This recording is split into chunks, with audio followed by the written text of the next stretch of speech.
안녕하세요. 이코노미 리더입니다. 정말 오랜만에 인사를 드리죠. 제가 이코노미 리더 채널을 열고 나서 그 2주 뒤에 급하게 일을 시작하게 돼서 조금 늦었습니다. 일을 시작하고 나서 적응하고 또 배워가는 기간이 지금 이렇게 2달이라는 시간이 좀 훌쩍 지나 버렸는데요.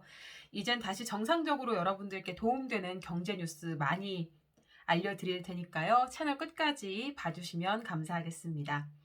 오늘은 3월 1일부터 3월 11일까지 있었던 경제 뉴스 중에서 여러분께 도움이 될 만한 뉴스 2가지를 꼽아서 소개해 드리려고 하는데요. 그럼 첫 번째부터 시작해 보겠습니다. 첫 번째는 서울 부동산 시장과 관련된 얘기입니다. 잠잠했던 서울 부동산 시장이 다시 뜨겁게 달아오르고 있는데요. 지난 3일 서울시가 새로운 도시 기본 계획을 발표했습니다. 여기서 그동안 주거용 건축물에 일률적으로 적용해왔던 이 층고 규제를 없애겠다고 밝혔습니다. 서울시는 2014년에 무분별한 돌출 경관을 방지하기 위해서 주거용 건축물 높이를 35층으로 제한해 왔는데요. 이 때문에 건설사는 초고층 아파트를 짓고 싶어도 지을 수가 없었습니다. 근데 이제 이번에 오세훈 시장이 아파트 층고 제한을 해제하겠다고 밝혔는데요. 이 다채로운 스카이라인을 만들기 위해서 그런 제한을 해제했다고 밝혔습니다. 그렇다고 모든 지역의 층고 제한을 푼 건 아니고요. 한강 연접부 아파트는 지금처럼 15층 이내로만 짓도록 한다는 계획입니다. 그렇다면 서울 부동산 더 비싸지는 거 아니냐 이렇게 생각하실 수도 있는데요. 꼭 아파트 가격이 오른다고 볼 수는 없습니다. 가격이 어떻게 될지는 조금 더 지켜봐야 하는데 일단 35층을 넘는 아파트를 짓지 못한다는 이 층고 제한은 풀었지만요. 용적률은 지금 기준을 그대로 이어가야 하기 때문입니다. 일부 동의 층수가 높아지면 다른 동은 그만큼 면적을 줄여야 하기 때문에 다양한 모습의 아파트가 지어질 거로 예상이 되는데요. 그래도 지금까지의 분위기로는 재건축이 필요한 동네에서는 좀 환영하고 있는 그런 분위기입니다. 그러면 구체적으로 몇 층까지 좀 높아질 수 있는 거냐 궁금하실 텐데요. 이거에 대해서는 아직 정해진 바가 없습니다. 서울시 위원회 심의를 거쳐서 결정이 되는데요. 서울시는 주변 지역과 조화를 이루지 못하거나 일조권, 조망권을 해치는 방향의 설계는 허가하지 않겠다는 입장입니다. 두 번째는 이제 해외, 미국에 대한 이야기입니다. 러시아산 에너지 수입 금지에 관련된 얘기인데요. 미국이 동맹국들과 힘을 합쳐서 경제 제재를 밝혔는데도 러시아가 꿋꿋하게 지금 버티고 있는 상황입니다. 러시아와 우크라이나 전쟁과 관련된 이야기인데요. 미국이 지금 현재 더 강력한 경제 제재를 꺼내 들었습니다. 바로 러시아산 원유와 천연가스 등의 에너지 수입을 금지한 건데요.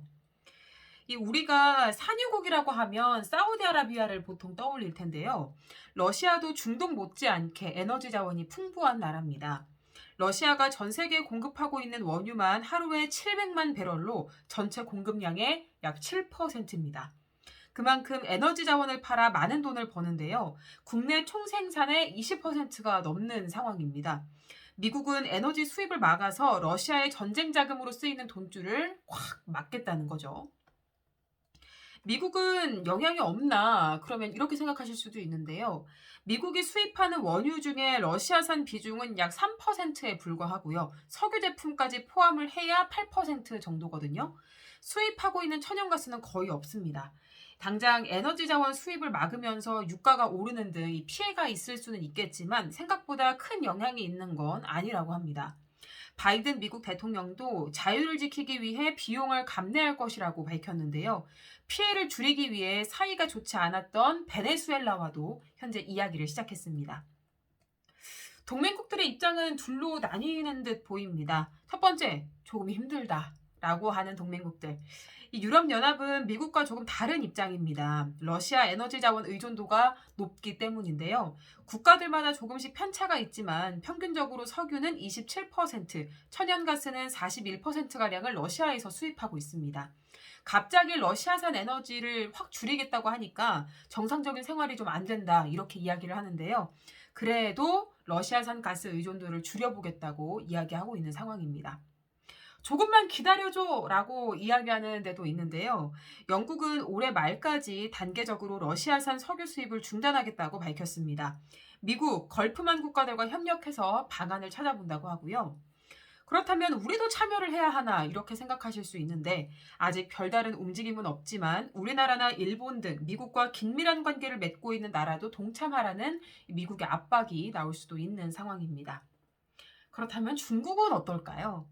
중국은 이 미국이 러시아산 에너지 수입까지 금지하면서 전 세계 에너지 가격이 좀 오르고 있는 상황에서 러시아와 우호적인 사이를 유지하고 있기 때문에 상대적으로 저렴한 가격에 러시아산 에너지를 구매할 수 있지 않을까 이렇게 생각하고 있다고 합니다. 참 이 전쟁은 어떤 국방비가 드는 그런 문제들도 있겠지만 어쨌든 그 나라의 국민들이 많은 피해를 보고 있는 그런 상황이고 피해자, 사망자가 속출하고 있는 상황이고 어쨌거나 전쟁은 정말 우리 일상에서 벌어져서는 안 되는 가슴 아픈 일이기 때문에 하루빨리 이 전쟁이 마무리되기를 바라는 마음입니다. 오늘은 간단하게 여러분 진짜 누구나 알고 있을 수 있는 하지만 그만큼 중요한 경제 뉴스 두 가지 여러분들께 알려드렸는데요.